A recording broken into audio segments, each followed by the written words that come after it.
Inilah rumah teres landed paling murah dekat Perak. Harga dia bukan RM200,000, bukan RM180,000.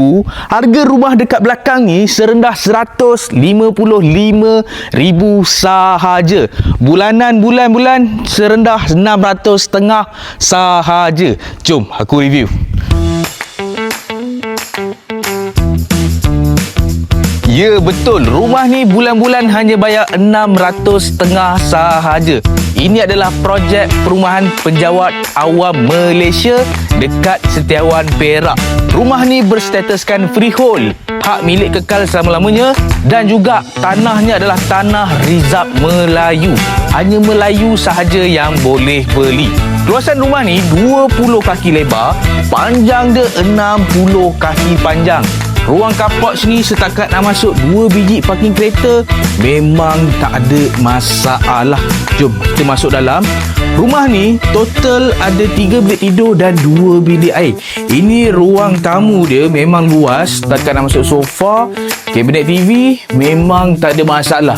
Yang best di perumahan ni telah pun dilengkapi dengan clubhouse, lengkap dengan swimming pool saiz Olimpik, lengkap juga dengan dewan badminton, lengkap juga dengan taman tema air kanak-kanak dan juga gym. Kawasan rumah ni memang sangat-sangat berbaloi. Jom kita tengok bilik tidur pertama. Memang sangat-sangat luas. Kalau letak queen bed, letak almari, still ada banyak ruang lagi dan siap attach dengan tandas. Dan keluar saja terus attach tandas kedua dan juga bilik kedua. Bilik kedua pun besar juga. Boleh letak satu queen bed, satu almari. Sekarang ni korang tak payah pening. Deposit berapa nak keluar tak payah. Yuran government berapa nak kena keluar tak payah. Semuanya percuma. Okey, dan ini bilik tidur yang ketiga pun luas juga. Boleh letak single bed, boleh letak satu almari dan siap tingkap dekat belakang. Okey, yang boleh apply rumah ni hanyalah penjawat awam sahaja.